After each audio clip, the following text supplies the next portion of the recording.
terra de caranguejeira, mato e canibal. Era dessa maneira que o Ceará era conhecido em Portugal. Imagine só que Portugal tinha os olhos voltados apenas e tão somente para as chamadas especiarias. Cravo, canela, gengibre, noz moscada, pimenta do reino, coisa que diziam não existir no Ceará. Mas como dizer isso se o donatário nunca nem pisou no Ceará? As capitanias hereditárias existiam a partir de 1534, a partir da iniciativa do rei Dom João III. E dizia-se então, por que não o Ceará? O mar, revolto, os índios, as secas, a falta de metais preciosos e até mesmo a infertilidade para uma plantação vastíssima de cana-de-açúcar. Mas como argumentar tal coisa se o donatário do Ceará abandonou essa capitania?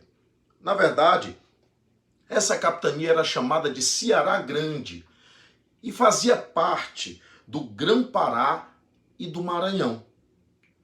Da Baía da Traição até Foz do Rio Jaguaribe, uma capitania entregue a João de Barros e Aires da Cunha, a chamada Capitania do Rio Grande, era um dos lotes do qual fazia parte o hoje estado do Ceará.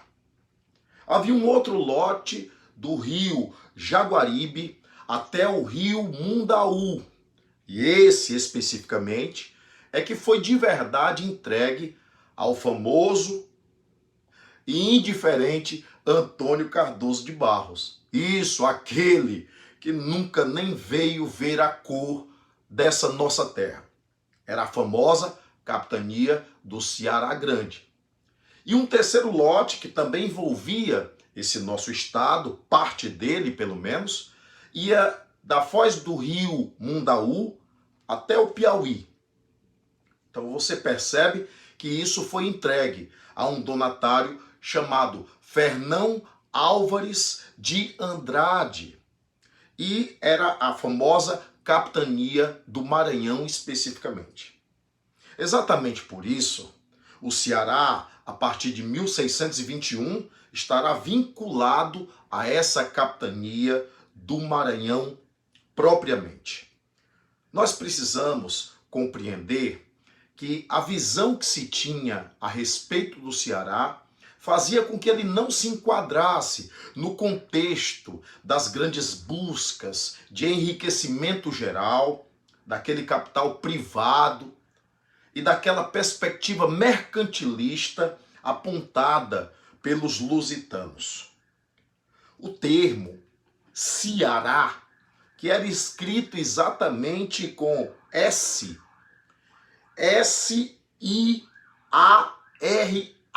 Ceará. De acordo com o historiador João Brígido, que pesquisando o famoso Tupi-Guarani, Siri-Ará seria a justaposição ou aglutinação desses dois termos da língua indígena, que significaria Siri, andar para trás, mas Ará, que significava branco. Branco, andar para trás, branco. O próprio José de Alencar também chegou a tentar traduzir a palavra Ceará como sendo onde canta a jandaia.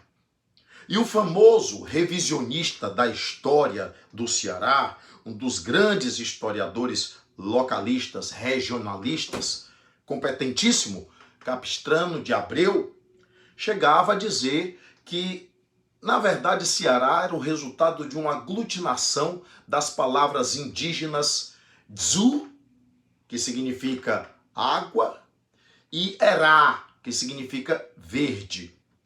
A sua pronúncia em português significaria exatamente água ou rio verde. Talvez uma referência dos indígenas às águas de nossas terras alencarinas, cearenses. Mas também o próprio escritor cearense Antônio Bezerra levantou a hipótese de que Ceará na verdade, seria resultante da própria palavra Saara, devido às dunas branquíssimas do Ceará, similares àquele deserto africano. Não sei qual é a hipótese que você vai abraçar, mas essas hipóteses todas foram levantadas de fato. O senhor Antônio Cardoso de Barros realmente não conheceu as terras cearenses. Mesmo tendo sido entregue a ele através de uma carta chamada Carta Foral, que vocês conhecem muito bem, como sendo a formalidade jurídica de entrega de uma capitania a um donatário, mesmo assim, o Antônio Cardoso de Barros não conheceu essa terra. E ainda quando ele veio na condição de provedor-mor no governo Tomé de Souza, ele também não pisou aqui. E o mais incrível é que esse homem foi acusado de desviar verbas para tentar aplicar em engenhos seus na Bahia. Curiosamente, eu não sei, castigo ou não dos céus, o fato é que o Antônio Cardoso de Barros esteve junto de Dom Pero Fernandes Sardinha, o grande padre Fernandes Sardinha, numa embarcação que teria naufragado exatamente de frente a Alagoas, e ele teria sido devorado juntamente com o padre e os seus cômpares pelos índios canibais, os índios caetés. Curioso. A verdade também é que essa terra cearense teria sido pisada por um espanhol chamado Vicente Pinzón. Nós dissemos isso no nosso primeiro vídeo, o vídeo 0. E Vicente Pinzón chegou a visitar uma região que ele denominou de Santa Maria de la Consolación. Na verdade, correspondente a Ponta Grossa. Isso mesmo, ali nas imediações de Capuí. E ainda ele teria estado numa regiãozinha chamada Rosto Hermoso, correspondente ao Mucuripe. Exatamente, eu creio que muita gente conhece essa região. Ele chegou a, nessa região, perder homens para os índios, possivelmente os índios Tremembés, que teriam reagido com bastante violência. O fato é que, se a gente fala que o Brasil passou 30 anos de quase abandono, o Ceará só vai ser colonizado durante a União Ibérica.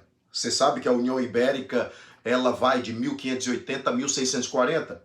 E você sabe que o Ceará vai ser colonizado a partir de 1603.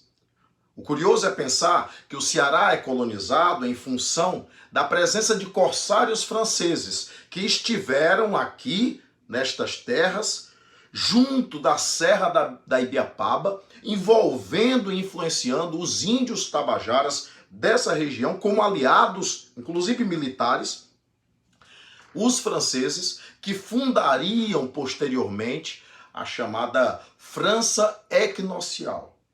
Isso faz a gente perceber que o Ceará, na verdade, ele só vai ser colonizado, ou só vai haver iniciativa de colonização em função dele servir efetivamente de ponto estratégico para combater essas invasões francesas no pé da serra da Ibiapaba. E nós vamos perceber que essas guerras elas vão acontecer como a tentativa de Portugal de garantir a posse territorial.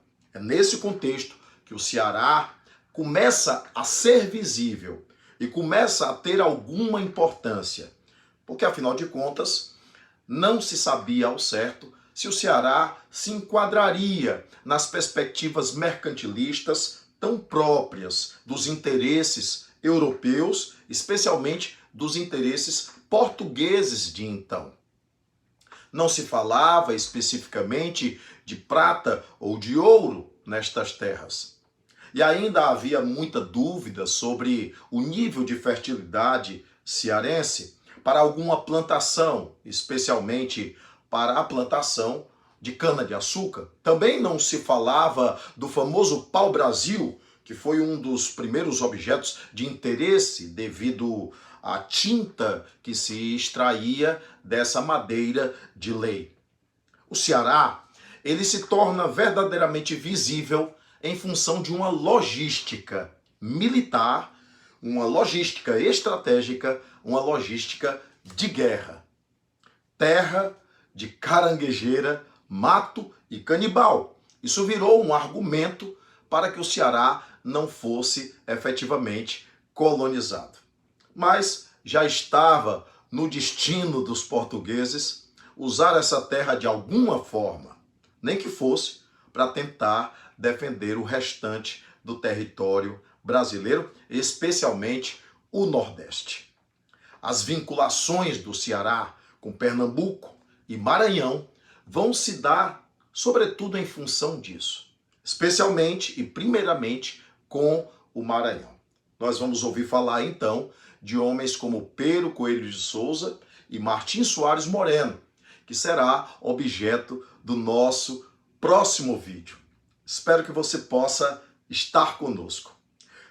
Curte, compartilha e faz algum comentário. Espero que ele seja de grande proveito para você, que vai inevitavelmente enfrentar algum vestibular, algum concurso ou mesmo a sua curiosidade em relação às nossas terras alencarinas. Um grande abraço para você e até o próximo encontro.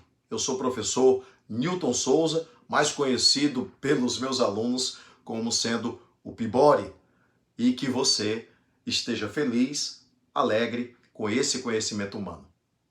Até mais.